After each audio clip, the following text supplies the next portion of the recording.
I don't wanna say anything, cause if I do I might say the wrong words. Oh no.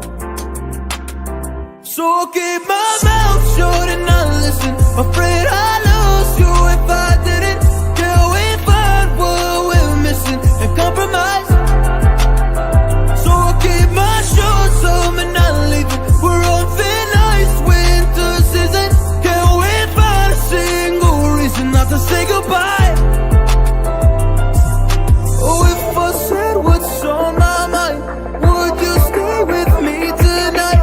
If I said what's on my mind, would that make you run and hide? Run and hide. Run and hide.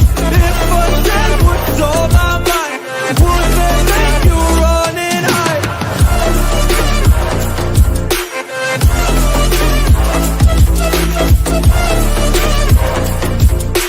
Would that make you run and hide?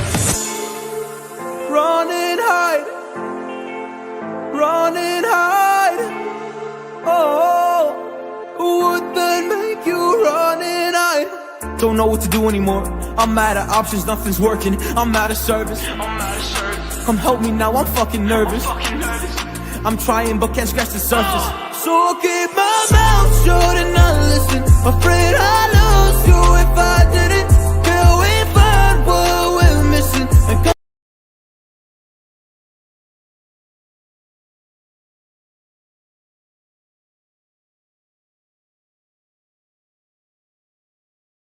This is Rob Van Dam, and you're watching Cold TV.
Greetings and salutations, everybody, and welcome back to another episode of Pro Wrestling 60, where we recap everything that happened this past week in the world of professional wrestling. I'm Xlj the Og, joined by my partner in crime, my brother from another mother, Mr. B-Roll. How you doing, buddy? Doing okay. How are we doing out there, world? Man, a lot going on in the world of professional wrestling. Kind of a bittersweet week with the news that got dropped on us yesterday, which we're going to obviously talk a lot more about that. But yeah, we do got a lot to talk about. But it was still in the world of professional wrestling. There was quite a bit that happened. So many shows, especially from this past weekend, too. We were talking about that earlier. Like, wow, there was a lot more shows this weekend than we thought. So I know we got a lot to get into. The network has allowed us and extended us this extra time here tonight on PW60. So, Mr. B-Roll, I'll let you hit us with that sweet, sweet line. Yes.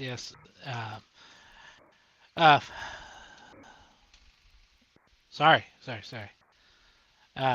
Just first and foremost, I know we're going to get into this more later, but just what a fucking legend Sabu was. Like, oh yeah, just that's the best way I can describe it, is a fucking legend. So thoughts and prayers, out to his friends, absolutely, family, loved ones.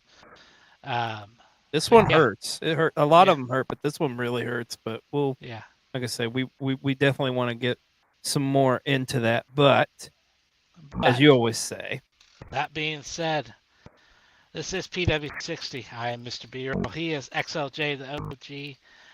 And we say that the clock starts now. And our top story this week is, where is green shirt guy? Where he wasn't at Backlash? Where the hell is Green Shirt Guy? Has anybody filed a missing person report? Where is Green Shirt Guy? He's at all these damn. Oh my God, is Green Shirt Guy all elite now? Is that what's going on? Did Tony Khan put him on the payroll? Where's Green Shirt Guy at? Where the hell is he? I'm concerned. I want to know. I want to know. I tell you what, if he shows up at Double or Nothing, like, it'll be something. That would be crazy. So, but no, that's not really our top. Like I hope he does, because like I kind of want to see. Yeah. I want to see like the internet explode, and it'd be great. Yeah. No, a real top story this week, of course, is WWE Backlash took place over the weekend. From St. Louis, from there, you see him, the Viper, Randy Orton's hometown. I think the best way to describe this show was fun. Like, this was a fun show. Just a good follow-up from WrestleMania. A lot of people saying this was better than WrestleMania in some respects. Overall, what'd you think of Backlash? Just a good, fun little show. These shows that you have where it's like only 5 matches on the card, they always tend to just be fun. I think you had a little bit of something for everybody on here. Obviously, the main attraction, if you will, the main event, John Cena versus the Viper, Randy Orton, won last time. And yeah, honestly, so on our prediction show, I was begging for like a nostalgia match, like boys, play the hits, and Mike and Husky were trying to tell me that wasn't going to happen. Well, I think it was a pretty damn good matchup. Like I think this was like classic Cena Orton. I think they did play the hits and then some. I thought this was an incredible matchup. The back and forth. Here's the thing. Like, okay, yes, wonky finish, whatever you want to call it. It is what it is, But the in-ring psychology and just the fact, this is the last time these two guys are going to be going at it, man. I gotta say, like, I thoroughly enjoyed this matchup. I thought this matchup delivered and then some. Even like I said, even with the wonky finishes and all the hoopla and whatnot. As B-Roll's getting his mic adjusted here, we do apologize. But yeah, this match was great. This was fun. This was that's the best thing to do. It was fun. And then you get the stuff with R-Truth and stuff, which we're going to talk about here in a moment. Of course, John Cena is still your undisputed WWE champion. But this kind of truly felt like a retirement tour match. Is the best way I can describe this matchup. It was just a damn good, solid matchup. Is it going to win like match of the year or anything like that? No, but it was a fun matchup. It was a good, solid matchup. And I actually went back and watched again, and I tell you, it's going to go down. It's cool that this is going to be like this is the last one. I think it's a good bookmark on what was a tremendous rivalry, and of course, we had to make the John Cena Randy Orton encounter our match of the week here on PW60. We'll get B-roll back here in a minute, but awesome matchup. But I mentioned before, R-Truth, maybe the MVP of the night. So at the end of the night, of course, at the WWE, like the Backlash post show, we get to the press conference. Cena comes out, kind of surprises Triple H. And then next thing you know, when Cena's going to actually answer a question finally at one of these pressers, R-Truth comes out and he gets put right through the table. Poor R-Truth. I mean, to be devastated by his childhood hero like this. Like this kind of, to me, kind of felt like, okay, this is, we were kind of, oh, God damn it. Are you kidding me? All right. My God, are we just going to have technical difficulties here tonight or what? But no, to me, this just felt like, okay, we were going like, 30-ish, 40-ish miles an hour, maybe. And now we bumped it up to 50 or 60 as far as like this John Cena heel turn. So all eyes are pointing towards Saturday night's main event, potentially, where R-Truth could meet John Cena. Like, it looks like what John Cena's next opponent is going to be, and that's the next big event coming from the WWE. So we'll wait and see. But I'm glad they're touching on this and just not just like, throwing it out and not doing it at all. So it's going to be fun to see. But let's talk about the rest of Backlash too. Solid show. I gotta tell you, this one surprised me. Gunther and Pat McAfee. Wasn't really thinking a whole lot into this. There's the man, the myth and legend. You okay, buddy? I think I'm okay. Yay, you're back. And you don't sound like you're being possessed by a demon. Hurrah. Yeah, like I lost. Yeah, I don't know. We're having all sorts of fun technical issues. But just talk about Cena and Randy. Now we're talking about Gunther and your boy, Pat McAfee. I think this match delivered. I think it helped Pat McAfee more, I think, in a way, because it really kind of put him over as like, okay, he's a tough guy. He's not going to take shit, whatever. He can go. Not going to win, but he can go. Is this a classic scenario of going over and getting over, you think, for Pat, or what do you think? Because I think this is probably Pat's best match he's had in the WWE. Yeah. I think in some ways it is. I think character wise it is, right? Yeah. Character building wise it is. But gosh, his chest was just so red. Yeah, knew that was gonna happen, man. And hey, to his credit, he was on the Pat McAfee show today doing his thing in Indy, and I think and he'll be back on Raw tonight. So kudos to Pat, man. What do you think though with Gunther though? Like, where we go? Like, okay, so he beat the crap out of Pat McAfee. Where does he go from here though? Because it kind of seems like he's showing some respect to Pat. Like. That's not the typical ring general we know. Is the ring general getting soft, you think? I don't know. I tell you where we could go maybe. Where's that? If you and we don't want to spend a whole lot of time fantasy booking, but you could have like Kaiser call him out on it, saying he's getting soft, and then that could be a rivalry. I'm down for that. I could see that. I don't know. Well, nonetheless, like you say, this match definitely delivered a big surprise on the night. Backlash. Maybe the biggest surprise though is this matchup right here, because if it wasn't just for that classic Cena Orton like rivalry and the backstory with them, honestly, I think this was probably the best match of the night. For the Women's Intercontinental Championship, Lia Valkyria defending against Becky Lynch. This match delivered and then some. A lot of back and forth action in this one. I was scared to death, I think, that Becky was going to win, but Lyra picking up the win, a huge win, as now she's 2-0 against Becky Lynch. And yes, I think you were right, B-roll. Let them cook with what Becky's doing. I was just scared to death that Becky was going to win the damn women's IC title at Backlash. Thank God it didn't happen.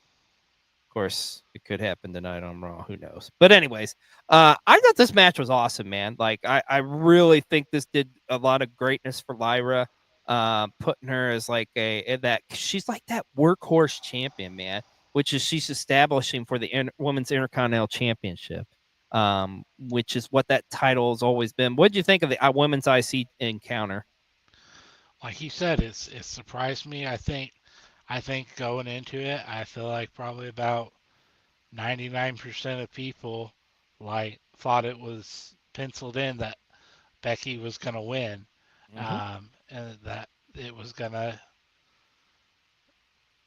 Becky was going to do a heel thing to win, and which I'll say I'm surprised Lyra won, but I'm happy she won, and I think we just got to trust the process, and because my thought process is I'm wanting Becky and Bailey, and I want it to be like a stepping stone for Bailey, and I hope that's ultimately where we end up getting to.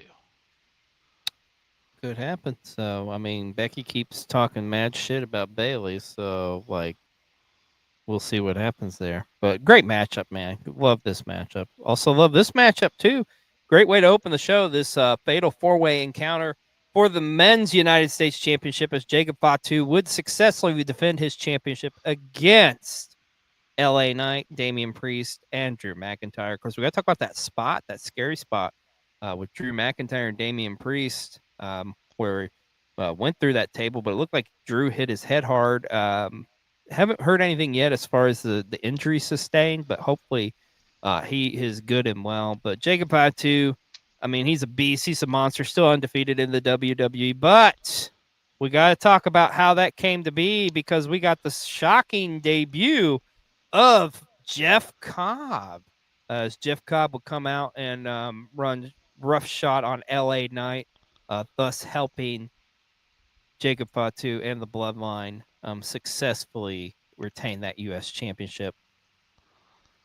Okay, so I'm really hoping that they're just going to like, okay, Jeff's like a mercenary because there is a history there with Jeff Cobb and Jacob Fatu. You know, I could see that, but please don't just with the dumb ideology. Oh, he's Samoan, so he's part of the Anunnaki family too. I mean, come on, like it's different. You know, he's Samoan, but he's not related to the rest of the whole. You know, I'm just saying. Yeah, I don't think they're gonna go down that road. Hopefully, they uh, they better not. yeah, it'd be Like fucking stupid. they got to understand we live in the day and age of the internet, hmm and we're not dumb. And but we can do what's that fucking thing called where you can look up the family tree oh, or whatever. oh, we We got can do ancestry.com. we We could go to got ancestry.com and see Jeff Cobb isn't part of that bloodline, brother. I'm just throwing that out there. So, anyways, but great to see him though. It's gonna be interesting to see how he fits in there. What's gonna happen there? Could this lead to potentially the like, oh, so now Jeff Cobb's the enforcer for us? Like, what about me? I'm Jake. It's gonna be interesting to yeah. see what happens. So I do just want to throw one thing out there. Sure. Um, and this is no disrespect to Jeff Cobb at all, because I love Jeff Cobb. Um, According to Best Scout, he smells amazing. So, but love Jeff Cobb. But why not use like Hikuleo in this spot? Someone who's I don't supposedly think he's been. ready. I You don't don't think think he's he's ready? quite ready. Yeah, for the WWE like presentation. I mean, we saw him in New Japan and he had a great run there, but also too he's and this is no disrespect to any WWE talent or anybody like in the performance center or whatever, but I mean, he was working with some very well established professional wrestling talent. So I think it's one of those things is like he's got to adapt into the WWE style of working and not so much that New Japan strong style. So I think that's part of it. Um, but what I do love about this too is, and what I love what we've been seeing here lately, and I say lately, the past couple years or whatever, where these established talents just because they don't have a name in the WWE automatically are like, okay, you're going to NXT. Just bring them up on the main roster. We're not dumb. We know who the fuck these people are. And I think Jeff Cobb is definitely a worthy of that. I mean, Jeff Cobb's been wrestling for years, and a very experienced veteran. So, yeah, it's gonna be cool to see what Jeff Cobb does in the WWE. But rounding out the rest of the Backlash card, we got to talk about this matchup: Dirty Dime going up against Penta, defending that Intercontinental Championship. And once again, Dirty Dom retains. I gotta ask you this, B-roll. With him retaining over Penta, did Dirty Dom just cement his legacy as the greatest Intercontinental Champion of all time? Man, so they say you can't have it all. But when you look at that man, and you look at that belt around him, and you look at that sick Mm-hmm. ring gear that he had on, Yeah, and hard. It's hard. It's hard not to. you, I mean, you just give that boy some chicken tendies, and you just call it a day. Yeah, yeah. But no, in all seriousness, it's great to see like Dom retain, even though he did have some help from some friends. But the reign of Dirty Dom will continue on. But like we say, overall, Backlash was just a fun show. It was a solid show. It was a good show. You didn't have the benefit of having like the awesome, amazing European crowds this year, uh, or the Puerto Rican crowd, but like it still was it still felt like the vibe was great at Backlash. The vibe felt like a good after party for WrestleMania. As now we're kind of continuing on like the road in the WWE where we're going to next from here. Well, my friend, it's that time of the show. Let's go to our good friend Dad Hat for Dad Hat's tip of the week here on PW60. It's that time of the week again. Dad Hat's Life Lessons of the Week. Brought to you by World Championship Wreckage. Find them on YouTube, Twitter, and TikTok. And also by the Wrestle Talk Wolfpack. 9 p.m. to 11 p.m. every Wednesday, twitch.tv/Wrestle Talk Wolfpack. And now, here's Dad Hat. All right, kids. If there's one thing in life we do not tolerate, that's a bully. You always stand up for your friends and your family. His eyes dark like pig.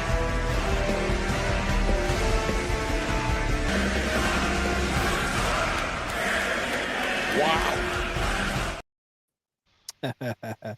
You're so right, Dad Hat. Well, hey, let's talk about Monday Night Raw this past week, which, man, dude, this felt like a huge show, and it was, because we got to talk about that beginning segment that came out of nowhere, literally, where Jey Uso comes out, and then the wise man, Paul Heyman, confronting him and pretty much setting up a match later that night for the World Heavyweight Championship with Jey Uso defending against Seth Rollins. First and foremost, man, that Paul Heyman promo. I mean, Paul Heyman's always incredible. My God.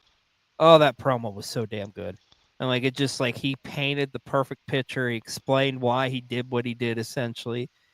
And whether you love the man or hate the man, you got to respect him. And you can see why he did what he did to the tribal chief and CM Punk. Speaking of CM Punk, of course, CM Punk making a run in at the end of the night, as well as Sami Zayn kind of helping, obviously thwarting Seth from winning that world championship.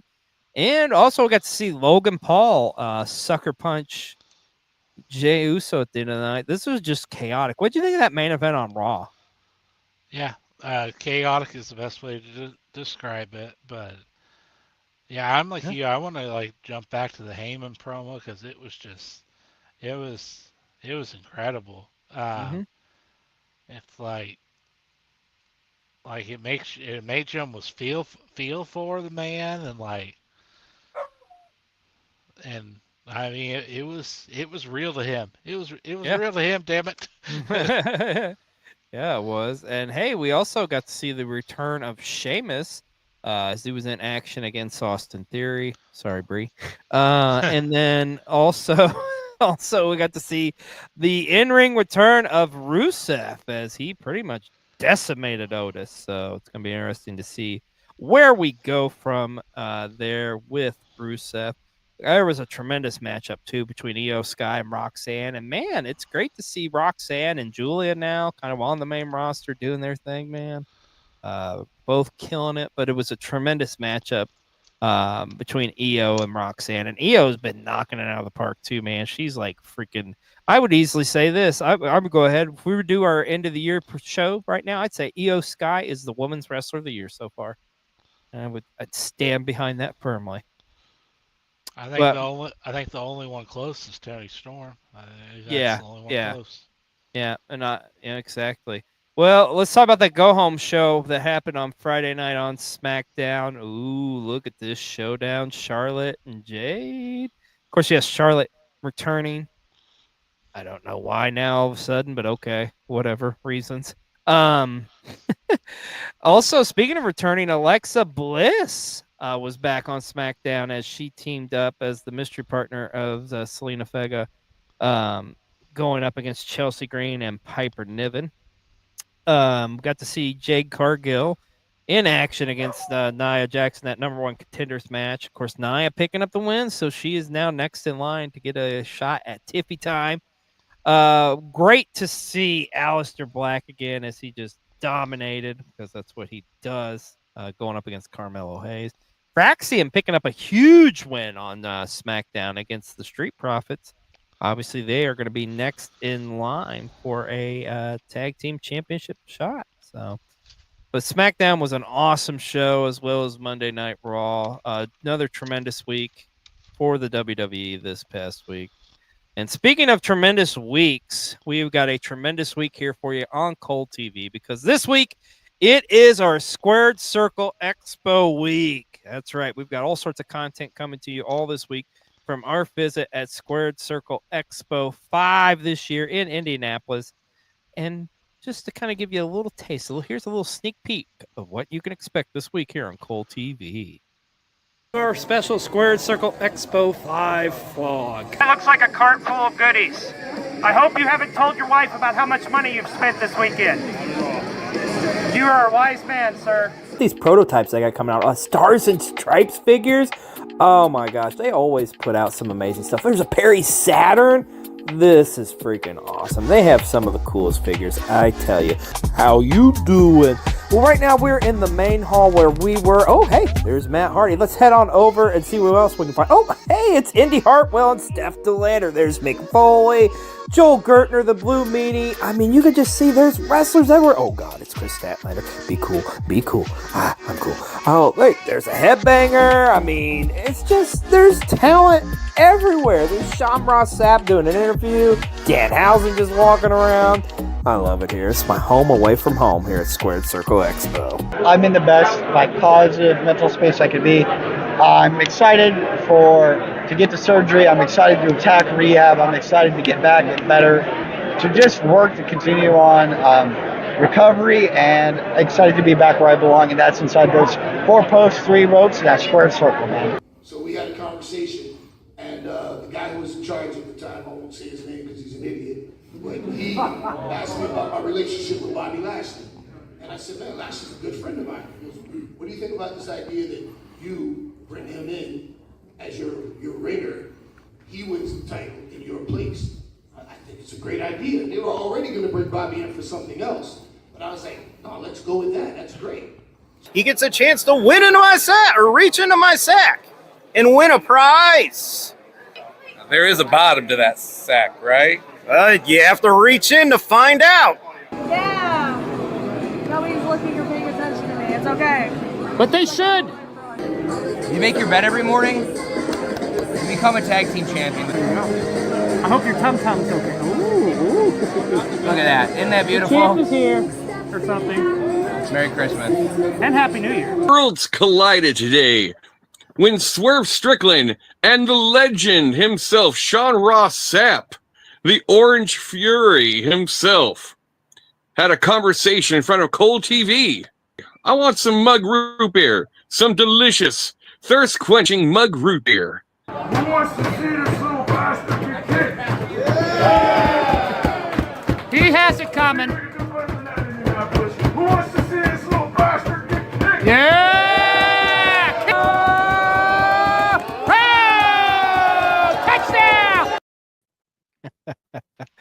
Well, there you go. There's a little sneak peek. And remember, all the action kicks off tomorrow here with our exclusive one-on-one interview with the Ratty Daddy himself, Cole Radrick. So stay tuned all this week for Squared Circle Expo Week. Well, let's talk about Dynamite from this past week, and it was a loaded show. First off, why is it I look at this picture of Will Ospreay and Hangman Adam Page and I just want to chant, kiss him, kiss him, kiss him.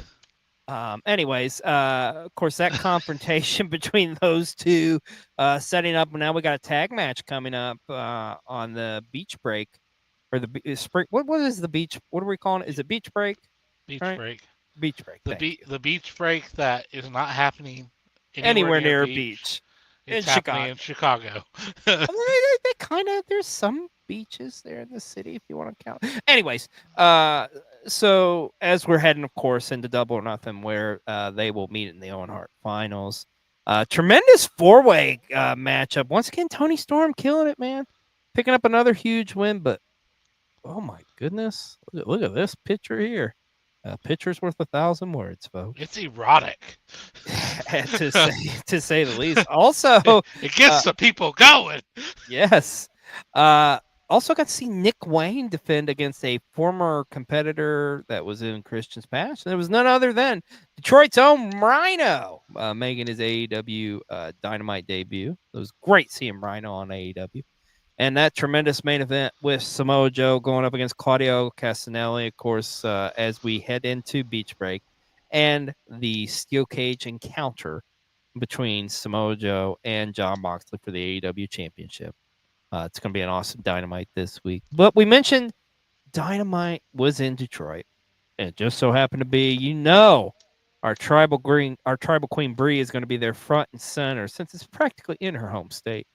So, that being said, here's our tribal queen Brie with our tribal queen tidbit of the week. Well, hey, hi, hello, guys. It is your Tribal Queen Brie with your Tribal Queen tidbit of the week. We are here at AEW Dynamite in Detroit, and I am anxiously awaiting for the return of my favorite wrestler, Wardlow. Mama!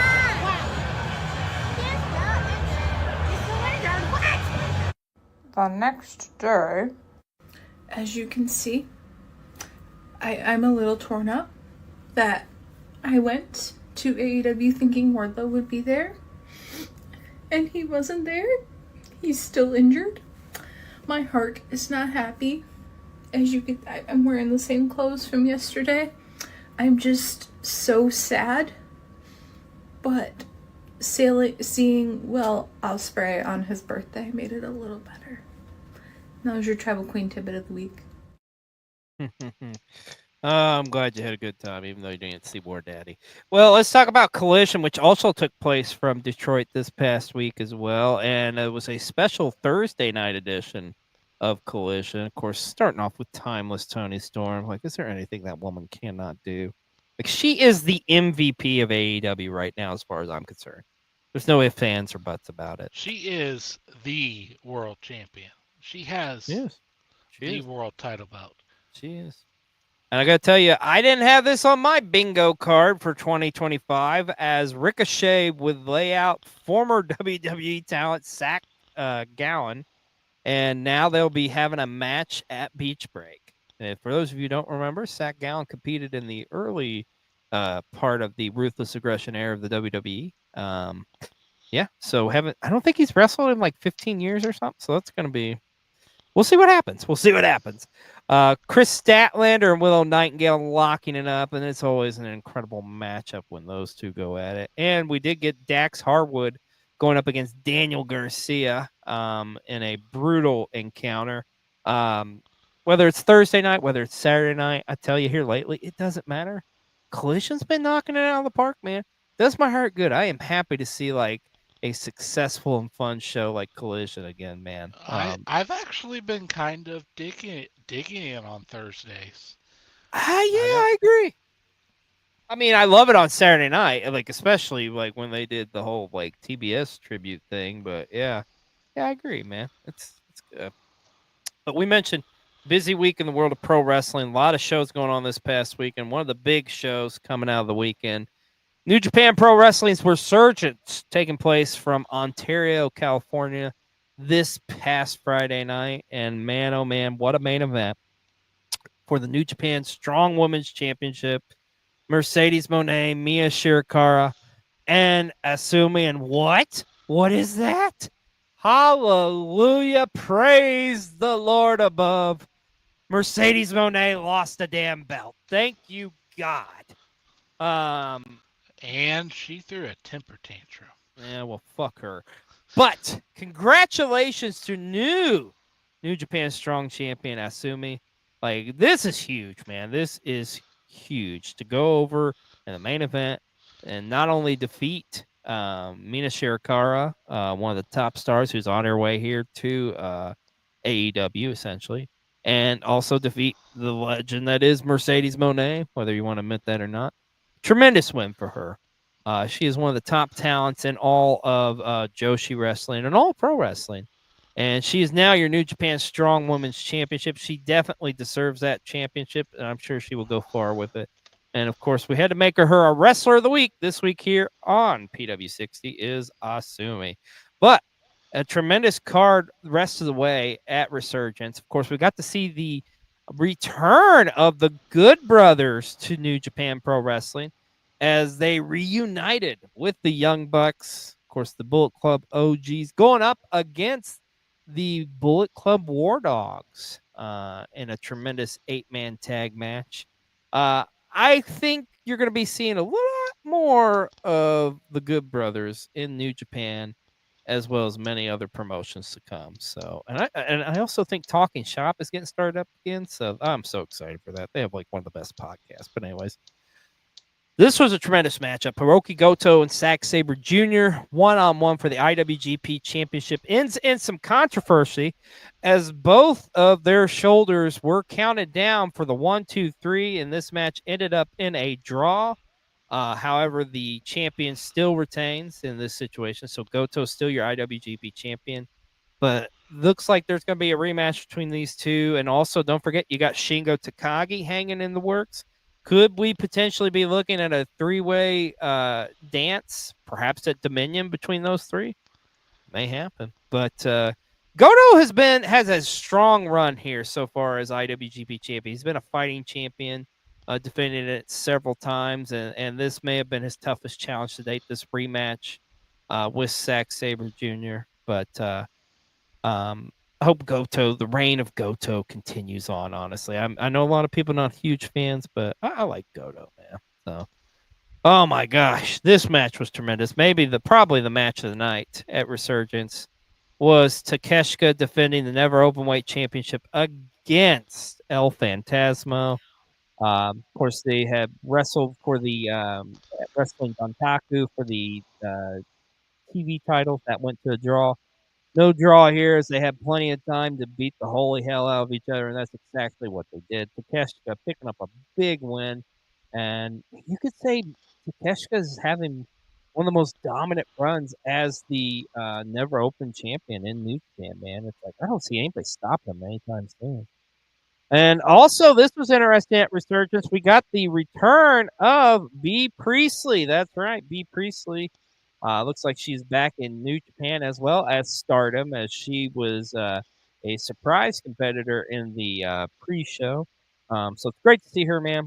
Absolutely love B. Priestley. I mean, her working in Japan, working with the Joshis, it just feels right. It feels at home. So excited to see what she's going to do with back in Japan. And speaking of New Japan, the Best of Super Juniors tournament has officially kicked off.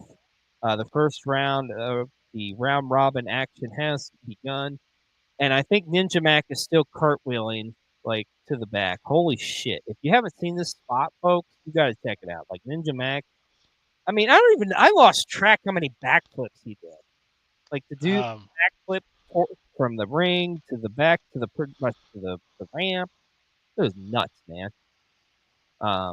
But Super Juniors is always an amazing and exciting tournament, and that is underway. We will keep you posted on the rankings in the coming weeks here on PW60.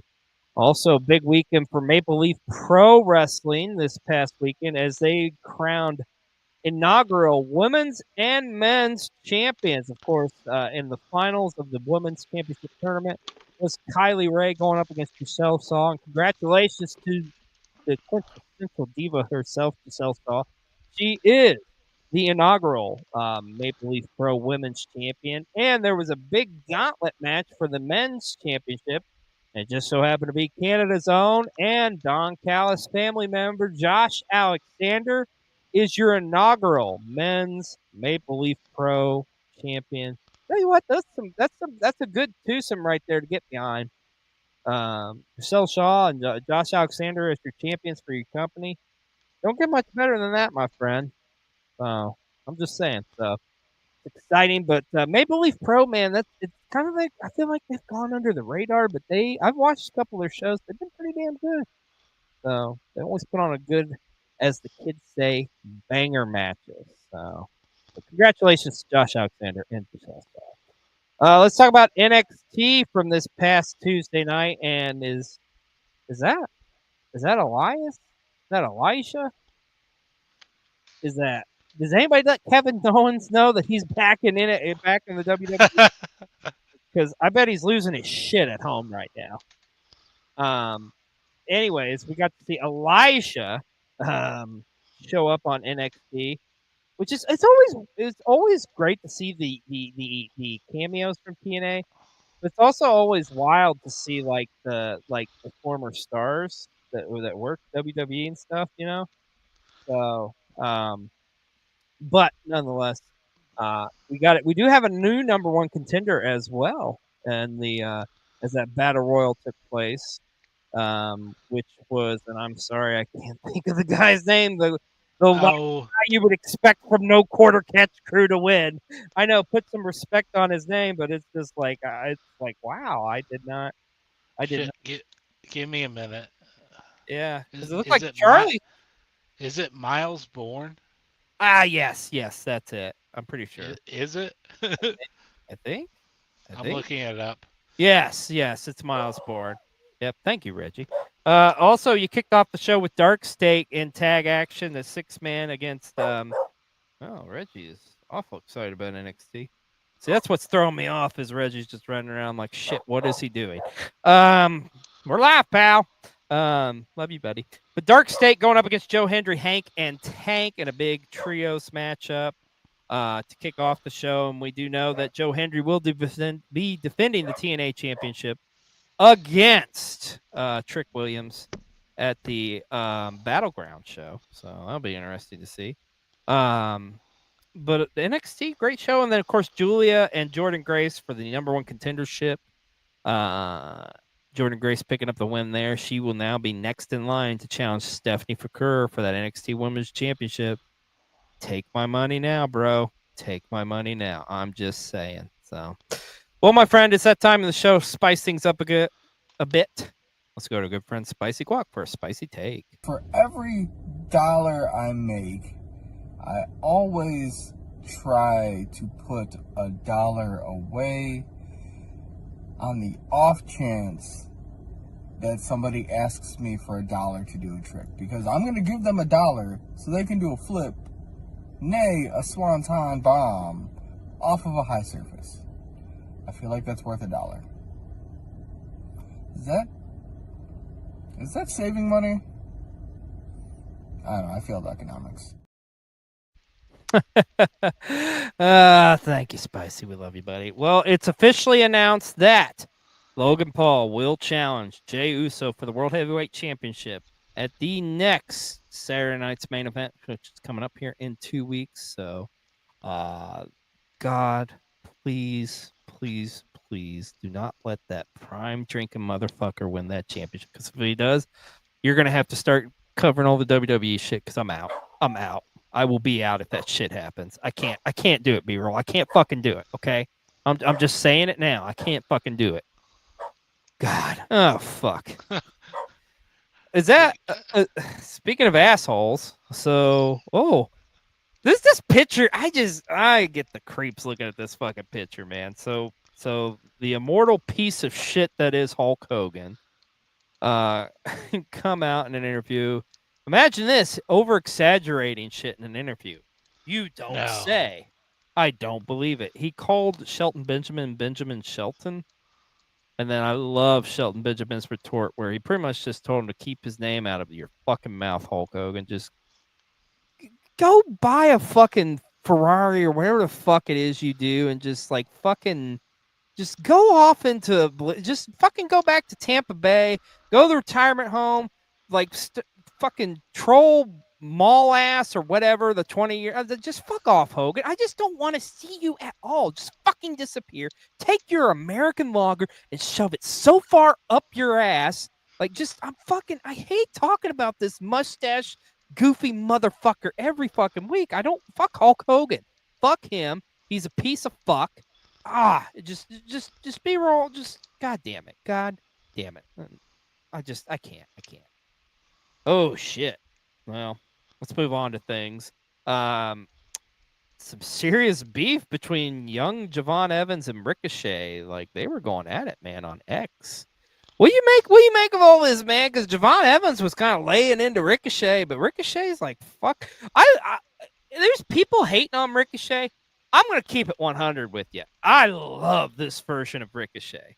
I do. I think everything that he's doing is great right now. This is the best Ricochet we've seen yet. Like, just keep doing you, man. And, like, you're killing it. You always kill it in the ring, but this character stuff. But I just love how he's just like, dude, like, you were a fucking, like, you were like a sperm before when I was, like, doing this shit. So I was like, fuck off, kid. Like, Javon Evans being all braggadocious, like, just like, kid, sit down. Just sit down, settle down, and just let each of y'all do your thing. But you know what? Here's the thing. Twitter beefs and whatnot. This isn't the first time this has ever happened in the world of pro wrestling. This has been going on for years, for decades, for eons. Beefs between wrestlers and personal rivalries. And it just so happens to be our good close friend, the best gout machine, has his thoughts on this whole situation and wants to kind of give a little history lesson to you all out there. So, that being said, let's go to the best gout machine. Follow Best Scout Machine or suffer the consequences. P-Dub City and inside the notorious BGM, the velvet-voiced Adonis. It's the Best Scout Machine, and the internet has just been crazy the last few days, with everyone crying about what Will Ospreay had said, and Ricochet beefing with Javon Evans. I think I'm saying that right. I have not watched WWE in a long time. But, like, you act like this is new. This has been going on forever. Here, let me educate you on Twitter beefs from throughout the ages. Back in the 1930s, there was a furious back and forth between Haystacks Calhoun and Lou Thez, when Lou Thez said, "Fatty, fatty, 2x4, you can't fit through the kitchen door," which was basically like, it was like Not Like Us lyrics, but for the 1930s, you know? He was like Lou Thez was the Kendrick Lamar of the 1930s. Did you not know this? Playboy Buddy Rogers, before becoming the WWF champion, sent a furious tweet to Jif Peanut Butter saying, "Nah, bitches, you're Jiffy Peanut Butter. Why are you calling yourself Jif Peanut Butter when we know you is Jiffy?" He was a thug. Tully Blanchard once called a 14-year-old boy a smelly little bitch on Friendster. Yes, remember Friendster? Before Twitter, there was Friendster, and he did this back in 1987. And Friendster hadn't even been invented until 2001, which meant this kid was such a little bitch that Tully Blanchard was able to call the kid a little bitch in 1987. Now, a few years later, we got Doink the Clown talking mad shit to Big Josh, saying, "Hey, you bastard, you don't play with bears. You play with people's emotions when you play with bears. Bears aren't meant to be in wrestling. Sure, there are people out there who wrestle bears, but they're cuddly and loving, and they steal honey. And those bears that Big Josh had in WCW, they stole so much damn honey that to this day, there are areas in Virginia with just the driest biscuits imaginable. Sure, they could put gravy on their biscuits, but they want delicious honey. Bees mourn those damn bears stealing that honey to this day. Damn you, Big Josh. Damn you to hell. I hope this is educational. I hope this is memorable. I hope you don't notice that there is lubricant behind me along with a bunch of action figures, because I'm top notch. I'm good looking and I'm powerful. Look at this finger. That is this backhand would feel like a bag of marshmallows mixed with quarters. Yeah, you don't like that? I would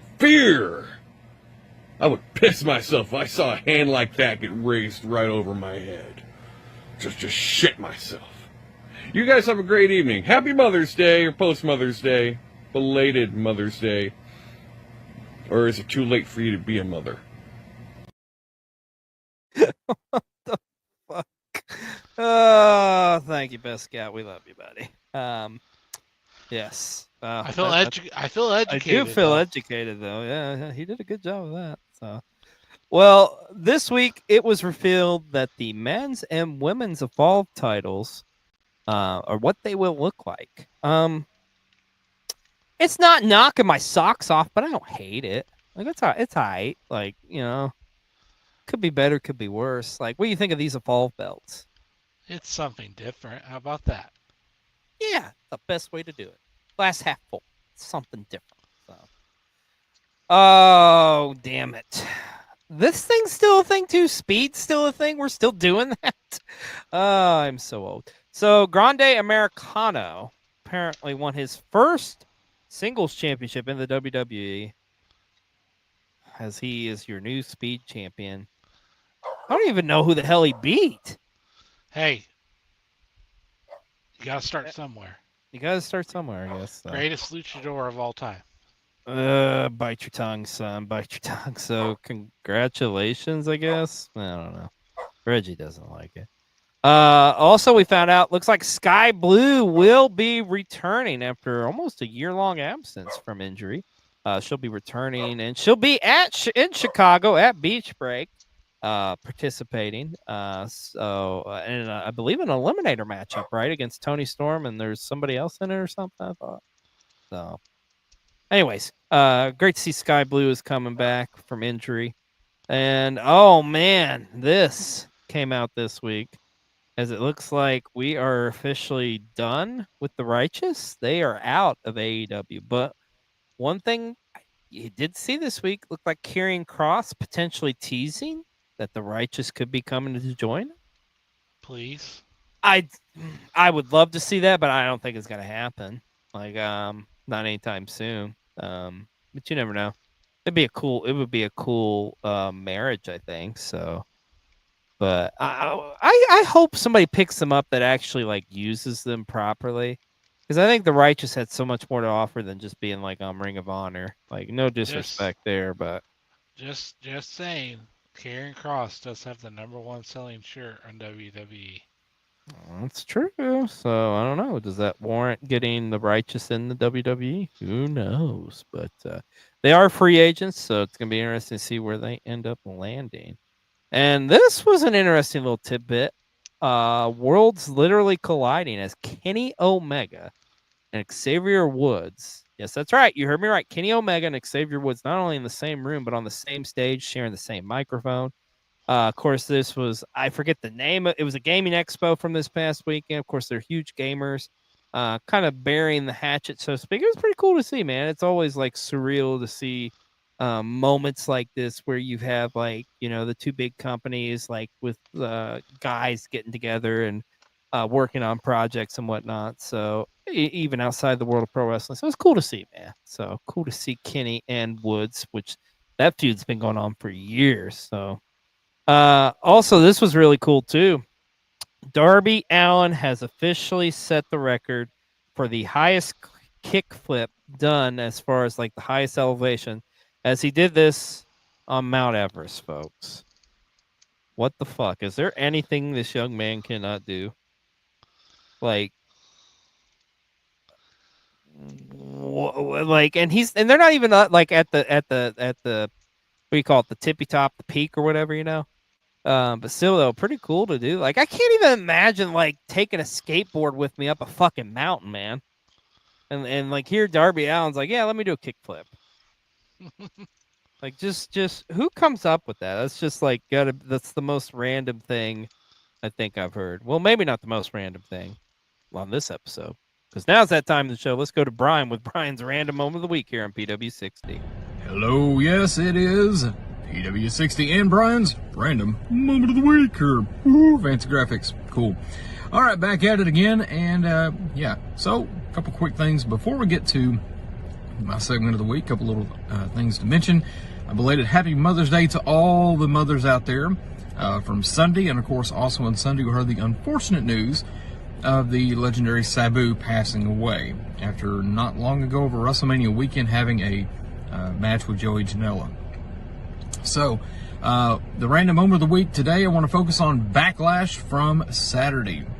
Very interesting card. Some cool stuff went down. So quite simply this, I want to know your top 1, 2, 5. See, I skipped 3 and 4. That's okay. We can do it however we want. Top 5 moments of any sort from Backlash on Saturday. So go ahead and comment those below. Don't forget to give all of us a respective follow across all the platforms. Myself, Song of the Day on all the platforms as well. So make sure to check us all out and have yourself a great rest of your Monday and a great week. Bye for now.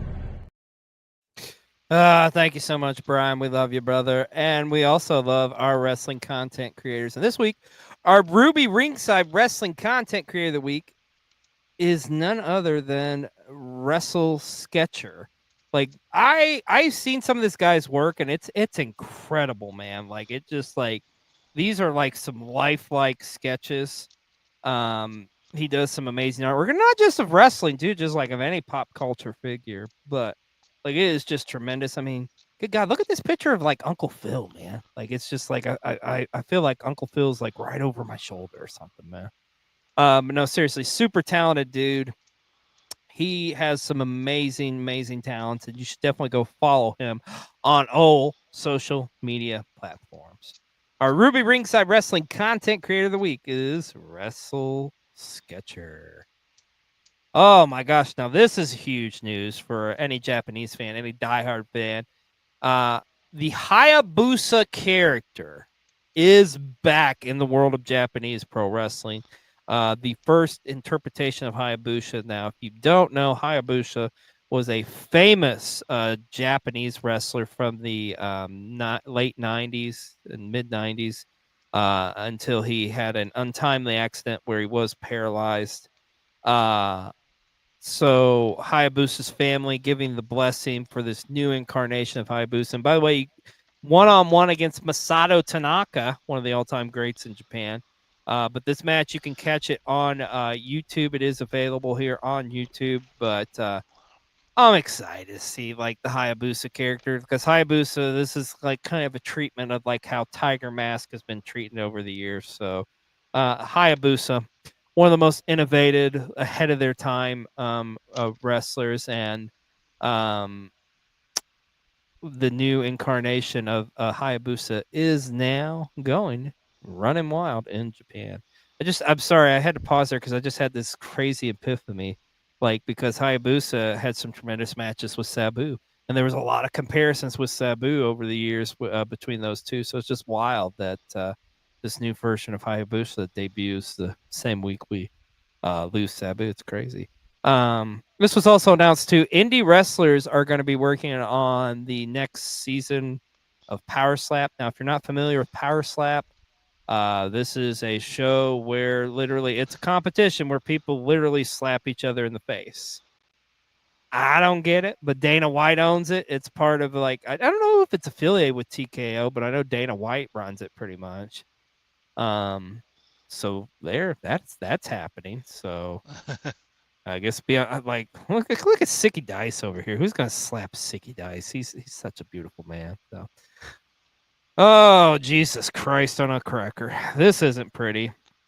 Some sad news coming out this week. Some very unfortunate news. Duke, the former Duke the Dumpster Drosy, was arrested for sexual exploitation of children. Like, I mean, I'm sorry, but there's a special place in hell for people like that. I'm not going to talk a whole lot more about this. It happened. It's fucking unfortunate. It's sad. It's sickening that there's people like this guy that exist in this world. And like I say, there's a special place in hell for you as far as I'm concerned. Anyways, Night of Champions has been announced, and it will be taking place in Saudi Arabia. So it is the next Saudi Arabia mega show, which will be taking place June 28th. So it'll be coming up Saturday, June 28th from Riyadh, Saudi Arabia. Night of Champions. Yay. I don't know. Like, I just, even to this day, even like after, like, just the Saudi Arabia shows, just, I can't think of one that's meant anything. I can't get into him, man. I'm sorry. I'm not trying to be a dick here or anything. Like, to each his own, but it's just not for me. Just not for me. So keep your dirty Saudi money and whatever. But this is tremendous news. Big E officially is engaged to Chris Yim. Of course, for those of you who know, Chris Yim is the sister of Mia Yim or Michin. So this is awesome news, man. Big E deserves all the happiness. And seeing their online exploits and stuff, they deserve happiness. This is cool, regardless of what Xavier Woods and Kofi Kingston say. Little jealous sons of bitches over there. But no, seriously, man, congratulations to Big E. Truly deserve it. You are one of the most authentic and just lovable characters in the world of professional wrestling. So you love to see this, B-roll. National treasure. National treasure. Well, now it's time to come to the close of the show, and we started off at the beginning of the show, and we lost one of the all-time greats this year in a shocking state of affairs and news. Sabu, Terry Brunk, has passed away at the age of 60. B-roll, I know you're like the pro wrestling newbie, but you kind of said at the beginning of the show, like, what are some of your thoughts on Sabu, just like overall? Well, like, I can't get past like the two words like fucking legend, like, and that's just it's what he was. Like, he was one of one that wasn't anyone else like him. Um, and I mean, like, me, like, I love RVD, right? Like, Mm-hmm. RVD, like, as I began doing this, deep dive into wrestling and being guided by you on, like, some good matches to watch, like, from the past and everything, like, RVD very quickly became like one of my favorites. And I mean, so obviously, if you know anything about RVD, him and Sabu have a lengthy history Oh and yeah, rivalry. and best friends too. I mean, they were Yeah. the closest of companions throughout the years. They were Yeah, like brothers. it's just, and then like I also like I go back to as recently as like just a few weeks ago with his match with Joey, and like he didn't have to do a freaking barbed wire match, but he did because Mhm. he's Sabu. Yeah. And like, Yeah, it's the effects of Sabu is going to be felt um for generation to generation. Like, you're going to be talking about this man, his legacy. He brought so much to the world of pro wrestling. And I want to go ahead and let everybody know this. We're going to go in a lot more depth this Thursday on a special Learn the Ropes episode. Where we will be doing a Sabu memoriam this upcoming Thursday. So you're going to want to tune in for that. But we're going to close out the show tonight because a couple of us here at PW60 just have their thoughts and their memories, and they want to share with you all. So we are going to wrap it up for B-roll, myself. But please watch this video here as we close out tonight on PW60. And Sabu, from the bottom of our hearts, thank you so much for all that you gave us as fans and for all of us in professional wrestling and the art form of pro wrestling. You gave and gave and gave, and your legacy will truly live on forever. Thank you so much, Sabu. Rest in peace, Terry Brunk. Sabu.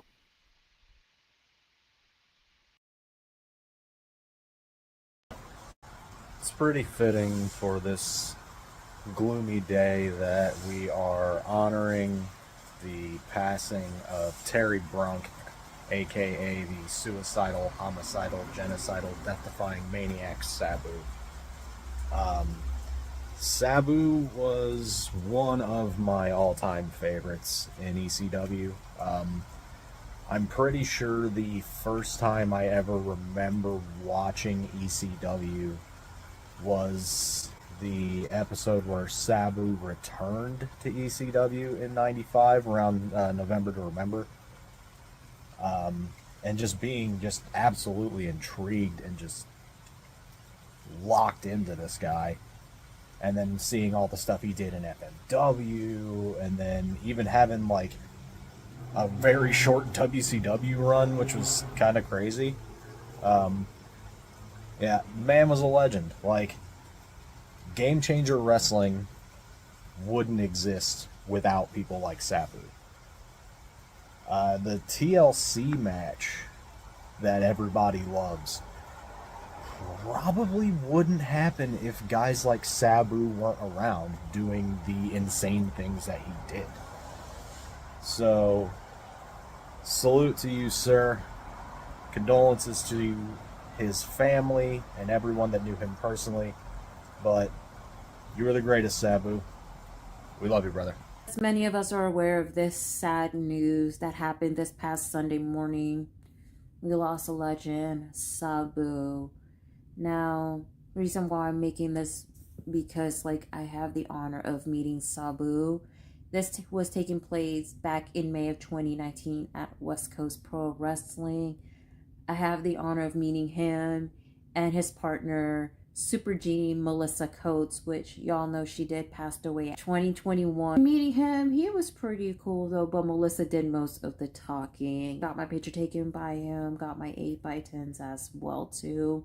I have the clip to show of, one of his matches, which it was pretty unexpected because we did not know if he's going to be showing up just for a meet and greet or he's going to have a surprise match, but it turns out it was turning into a fatal three-way match against Levi Shapiro and the Neon Ninja Fasado. And before I show y'all the clip, rest in peace to Sabu, sending much love and condolences to his friends and family. So here's the clip from his match back in May of 2019. West Coast Pro presents Ruthless by Law, Sabu versus Levi Shapiro versus Facade in a triple threat match. Oh my God! Super team of Melissa Coates from Bombay, Michigan, weighing in at 225 pounds, the suicidal, homicidal, genocidal, Sabu!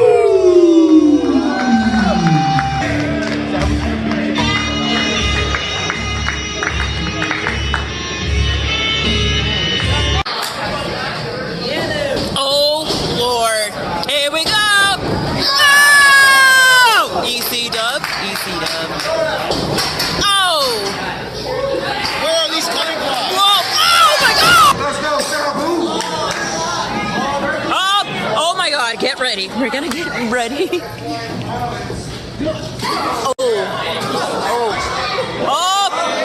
my God! Up! Oh Lord! Oh my God! Wow! Shit! Oh my God! Oh, God! I gotta be honest, I've probably shot this thing 3 or 4 times, and it's so difficult to sum up and put into words the greatness that was Sabu. The man, he did so much for the world of professional wrestling. It often gets thrown around innovator, trendsetter, ahead of their time, all of that. And Sabu is more than that. There's never going to be another Sabu. Never. For what all he did for the world of professional wrestling, not only with the physicality that he brought, his body. He practically sacrificed his body for the art of professional wrestling. And you just look at what all like he's known for. I mean, table spots. Everybody loves a table. Crowds go nuts. They want to see tables at every wrestling show you go to. That's Sabu. Sabu was the first one to do that. You look at like just that hybrid style of the hardcore mixed with the high flying and stuff. Like those risk, the things Sabu did. My God, the toughness of Sabu. I don't think there was anybody ever tougher than Sabu. For God's sakes, this man tore his bicep in a match and super glued and taped it back together. There'll never be another Sabu. I was fortunate enough to say I got to see Sabu several times throughout my lifetime. I remember the first time I ever saw him, I was a teenager, and he actually came to my hometown, which was unheard of us to get an act like this to come in. And sure enough, man, he did not disappoint. And it was like, it didn't matter if Sabu was wrestling in front of 100 people or 10,000 people, whatever it may be. Like, he gave you the performance of a lifetime. And I was fortunate enough, as you all know, was at Sabu's last match, which is so hard to talk about now, because I remember just going into that excited to see him one more time, but just this eerie aura felt over the arena. I can't describe it, but just like you knew this really was it. Maybe not in a sense of unfortunately, you know, what happened with Sabu here and his passing, but you knew, like, I feel like this. It may sound cliche, but I really think, like, that night at the Palms, like, he knew it was time. Like, he knew it was time. This was it. This was his swan song. And to go out in front of 2,000 people like that, I feel like that's what he would have wanted, because the thing of it is, Sabu, when you look back at him and his career, like, he gave everything to the world of professional wrestling. And I know he's up there in that squared circle in the sky right now, up there with the Sheik and Terry Funk, and hopefully reunited with his wife, who I know he loved and adored. He's going to be missed. He's going to be missed, but he's not going to be forgotten. The legacy of Sabu will live on forever. Like, we will be talking about Sabu from generation to generation to generation. They will still be, you know, it may not be tape trading, but they'll be going on YouTube or whatever streaming platform exists in the future, hundreds of years from now, and they're going to be watching the suicidal, homicidal, genocidal maniac, Sabu. Sabu, thank you for everything you gave us, professional wrestling fans. May you rest in peace. Oh, wow.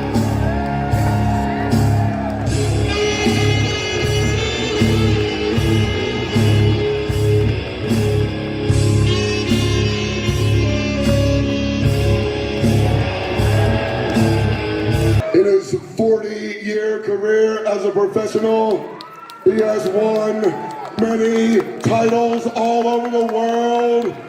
A former ECW World Television Champion, a former 3-time ECW World Tag Team Champion, and a 2-time former ECW World Heavyweight Champion. He is the human highlight reel, the homicidal, suicidal, genocidal, death-defying maniac. This is Sabu.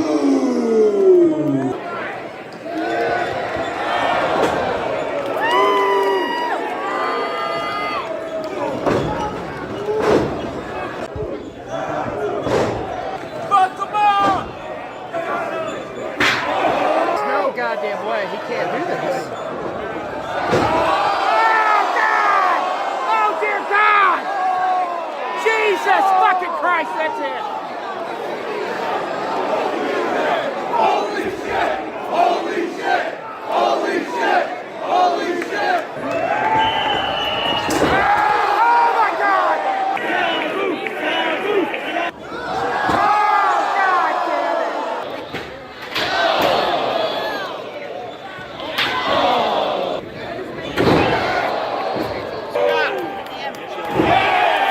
That's it. Come on. Thank God.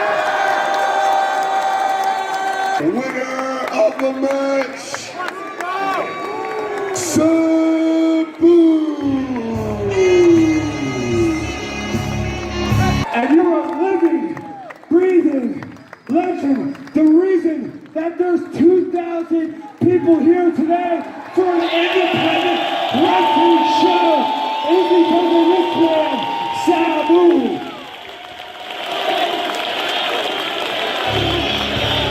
This is yours. I don't think words can express what we have seen here tonight, folks. I've been to a lot of wrestling events in my lifetime. This is going to be a night I'm not going to forget anytime soon.